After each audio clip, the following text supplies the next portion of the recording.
Salut à tous, on se retrouve aujourd'hui pour parler du Paris Saint-Germain ce samedi 25 janvier et on commence aujourd'hui tout d'abord avec le stade parce que vous le savez que le Paris Saint-Germain devrait jouer dans on ne sait pas combien d'années, peut-être une dizaine d'années, dans un nouveau stade parce que le projet c'est de quitter le Parc des Princes et le PSG est de plus en plus proche d'un départ du Parc des Princes. Donc une shortlist de sites préférentiels sera dévoilée avant la fin du premier trimestre de l'année 2025. Donc d'ici quelques semaines, il y aura des lieux encore qui seront étudiés pour construire en gros ce stade, bien sûr. Donc la clé dans ce dossier, c'est Atos. Et donc ils ont poussé les dirigeants à accélérer bien sûr les démarches. Donc en ce qui concerne l'hippodrome de Saint-Cloud, il n'y a aucun contact à ce jour. Guillaume de Saint-Seine, président de France Gallo, propriétaire de l'enceinte, rien de concret pour le moment aussi du côté de Poissy. Donc voilà, en gros il faut trouver un endroit parce que voilà, l'endroit c'est ça qui est plus compliqué parce que tu ne peux pas construire un nouveau stade en plein Paris, il n'y a pas de place, donc il va falloir s'écarter un peu. Donc il y a toujours un peu de projet dans la banlieue parisienne, à Massy sur la photo numéro 1, à Ris-Orangis sur la photo numéro 2 ou à Saint-Quentin en Yvelines sur la photo numéro 3 où il y aurait des lieux pour construire ce nouveau stade. Bon, comme j'ai dit les gars, ça va prendre beaucoup d'années. Le temps que le PSG trouve l'endroit, le temps que les travaux commencent, le temps que les travaux se fassent et le temps que tu joues dans ce stade, je pense qu'il va falloir attendre au moins une dizaine d'années. Ça ne sera pas avant 2035. Donc voilà, mais bon, pour l'instant, le PSG continuera du côté du parc. Mais voilà, toujours le projet, c'est de quitter ce Parc des Princes, vu que la mairie ne veut pas vendre le stade. On continue, on va parler de toute autre chose, on va parler de la Ligue des Champions. C'est cette semaine, ça a été incroyable, victoire remontada 4-2 contre City. Grâce à cette victoire face à City, le PSG grimpe à la 5e place du classement UEFA des meilleures équipes européennes. Donc il y a Liverpool, il y a le Bayern, bon après je sais pas, il y a qui devant, il doit y avoir peut-être City, tiens, que le PSG a battu, le Real certainement. Mais voilà, le PSG à la 5e position des meilleures équipes actuellement en Europe. Voilà, par rapport à tous les points pris bien sûr, par rapport à l'indice UEFA.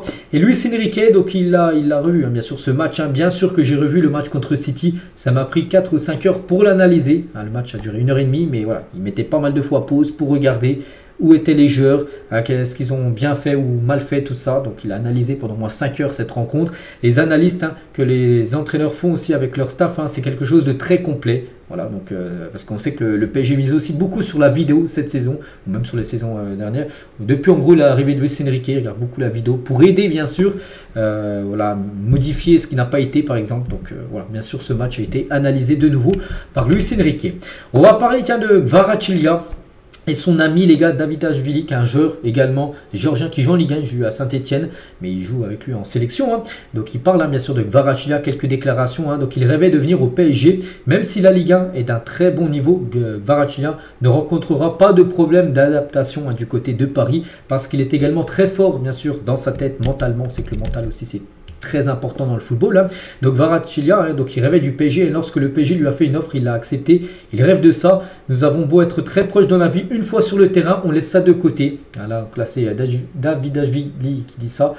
Bien sûr, le joueur de Saint-Etienne, quand tu auras Saint-Etienne-Paris, même s'ils sont amis, ils joueront l'un contre l'autre, ils ne se font pas de cadeaux. Mais on joue souvent à la play, l'un contre l'autre, en réseau.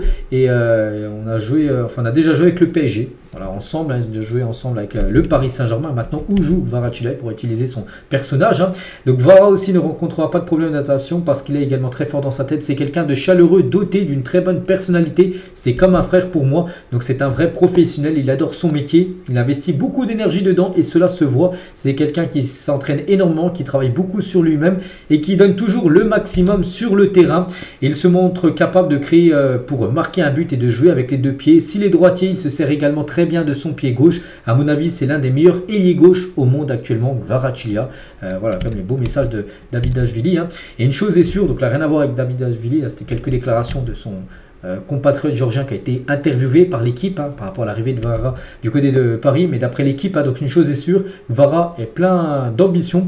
Les premières impressions du côté de Paris, ça fait déjà plus d'une semaine qu'il est là, donc au sein du groupe, font état d'une personnalité plutôt réservée, c'est qu'il est plutôt dans son coin, voilà, c'est plutôt quelqu'un de timide on va dire, mais voilà, ses contacts avec le groupe ont été plutôt fluides. Il prend ses marques dans son nouvel environnement, voilà, du côté du PSG bien sûr, donc voilà, concernant la nouvelle recrue parisienne. On va parler de ce joueur, donc lui c'est un rêve, voilà, de Nasser, le président. Le PSG envisagera de se lancer sur Rodrigo si une opportunité se présente l'été prochain. N'oubliez pas que l'attaquant brésilien du Real Madrid, il s'agit de Rodrigo bien sûr, est lié au Real Madrid jusqu'en juin 2028. En gros, c'est Nasser vraiment, s'il y a moyen de le faire, Rodrigo, il fera. Si vraiment il y a un joueur du Real Madrid qu'il aimerait faire venir, et ben c'est bien lui. Ce ne serait pas venu ni un retour d'Mbappé, c'est bien sûr Rodrigo qui souhaitera absolument avoir un jour du côté du PSG. Donc affaire à suivre. Bon, ça semble compliqué. Bon, là, cet hiver, impossible. L'été prochain, je pense que ça semble très très compliqué. Après, on ne sait pas, bien sûr, dans le football. Regardez des joueurs comme Messi, on pensait jamais qu'il allait quitter le Barça. Il a bien arrivé au PSG, comme Neymar. Pourquoi pas, bien sûr, Rodrigo, mais plus tard. Le top 10, top 20 plutôt, mais ça concerne le PSG dans le top 10, voire même le top 3. Donc le top 20 des clubs qui ont généré le plus de revenus en 2024 et le PSG très bien représenté. C'est le chiffre d'affaires. Regardez, le PSG se classe à la 5e position. 3e sur le podium, juste derrière City et derrière le Real, qui est la seule équipe à dépasser le milliard de chiffre d'affaires. Le Real, le PSG, c'est 806 millions d'euros, si on arrondit, de chiffre d'affaires. C'est mieux que Manchester United, c'est mieux que le Barça, c'est mieux qu'Arsenal, c'est mieux que Chelsea, c'est mieux que la Juventus ou même Newcastle. Puis très loin des autres clubs français qui sont Marseille 19e et Lyon 20e. Donc voilà, niveau chiffre d'affaires, bien sûr le PSG c'est ce qu'ils font. On va parler de Achraf Hakimi qui n'a pas joué. Hier Hakimi, n'oubliez pas qu'il était par précaution mis au repos, comme Marquinhos. Ils feront leur retour certainement pour le match contre Stuttgart là dans quelques jours.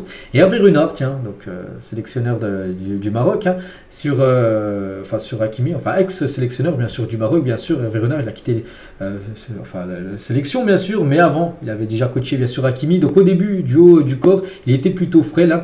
Il avait 18 ans. Aujourd'hui, je perçois un athlète mature. Donc son passage avec Conte a dû lui faire du bien physiquement quand il était du côté de l'Inter. Donc il travaille avec un kiné, un préparateur physique personnel aussi à Paris.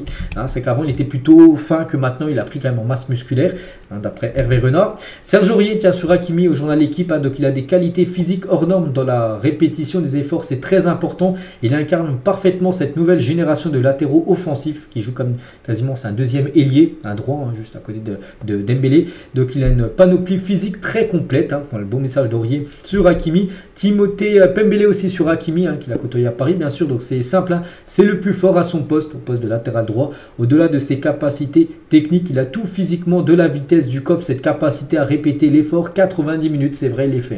Les efforts aller-retour sur son couloir. Il ne fait pas semblant Hakimi. Et voilà, c'est pour ça que c'est peut-être actuellement le meilleur défenseur droit au monde. Et Romain Saïs sur Hakimi, collègue d'Hakimi en sélection marocaine. Donc lancé, c'est un cheval fou. Il y a deux choses qui m'impressionnent dans sa course, c'est qu'il arrive à maintenir sa vitesse à haute intensité longtemps. Pas ralentir un peu, voilà, parce qu'il est essoufflé. Non, il court la même vitesse du début jusqu'à la fin de son sprint. Et la deuxième, c'est sa capacité aussi à redémarrer. Une deuxième accélération. Donc il est injouable. Voilà, quand même pas mal de messages comme d'anciens collègues de Hakimi sur Achraf Hakimi, pour dire que c'est un top player. La deuxième veste pour le PSG de Ligue 1 de l'année prochaine. Voilà, le PSG, quand ils rentreront, bien sûr, avant de jouer une rencontre, ils porteront cette veste-là, pas mal bien sûr avec Nike. Le signe qui sera plutôt haut, je ne sais pas pourquoi il est au niveau quasiment de l'épaule.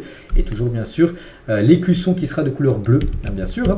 Et à noter le 3, je crois que ça sera le futur maillot du PSG, ce maillot rouge. Je ne sais plus si c'est le deuxième ou troisième maillot de la saison prochaine, mais il devrait ressembler à ça. On va parler de Pauleta, légende bien sûr du côté du club. Donc il défend Gonzalo Ramos, attaquant parisien et portugais. Donc j'apprécie beaucoup ce joueur, c'est un joueur de grande qualité. Il a une blessure, mais il va revenir et marquer des buts. Il a le sens du but, il travaille pour l'équipe, c'est un vrai buteur. Voilà le beau message de Pauleta sur Gonzalo Ramos. Et on finit aujourd'hui nous avec Vitinha, 2-3 déclarations de Vitinha à Time Sport, il a été interviewé. Donc déjà je suis vraiment très heureux ici, je suis sûr que le club pense la même chose, en gros de lui, oui certainement. Je préfère vraiment ce type de projet, la façon dont ils veulent construire l'équipe, la vision à long terme, c'est la meilleure façon bien sûr pour une équipe de foot. Donc on ne veut pas partir d'ici, donc du campus PSG, parce qu'on a tout, on se sent comme à la maison. Donc il a dit aussi, il a parlé de la ville de Paris, donc c'est une ville inspirante, je suis à la Tour Eiffel, au Louvre, au Sacré-Cœur, à Montmartre, mais j'en ai pas encore vu, j'ai pas encore vu l'autre moitié, il a encore plein d'autres choses à visiter du côté de Paris. Il a également dit sur sa façon d'avoir appris le français, il a dit j'écoute les joueurs français, je n'avais pas peur de faire des erreurs, de me tromper, mais d'apprendre, il parle très bien en interview, il a déjà fait pas mal d'interviews à la télé, puis on entend vraiment très bien parler le français, c'est bien, mais voilà, seulement en 2 ans, alors qu'il y a des joueurs. Bon, voilà, on prend l'exemple de Neymar, les gars, il est resté au moins 6 ans au PSG. Et à part bonjour et au revoir, voilà, ça veut dire que ça. En français, Neymar. C'était comme un rêve, je m'en souviendrai pour le reste de ma carrière parce que j'ai joué avec les meilleurs. C'est une chose que je dirai à mes enfants et à mes petits-enfants, sur Messi, Mbappé, Neymar, Ramos et Verratti, avec qui il a pu évoluer il y a quelques années, bien sûr, Vitinha. Sur Luis Enrique, donc je ne pense vraiment pas que je puisse trouver un meilleur entraîneur. Il correspond à mes capacités avec le ballon, à mes points forts, parce que lui, on sait que c'est un joueur qui aime avoir le ballon. Et Luis Enrique, il aime, on sait, le jeu de possession, tout ça. Donc lui, c'est un joueur parfait comme son compatriote Neves, c'est deux joueurs parfaits pour le schéma de Luis Enrique. Donc c'est pour ça qu'il dit qu'en gros c'est l'entraîneur parfait pour progresser pour Vitinha. Vitinha détruit aussi les rumeurs sur Luis Enrique, donc le meilleur, il ne vous mentira pas. Vous ne pouvez pas avoir de fausses impressions, c'est une très bonne chose, hein, j'aime beaucoup ça. Parfois les entraîneurs ne sont pas aussi directs pour se protéger.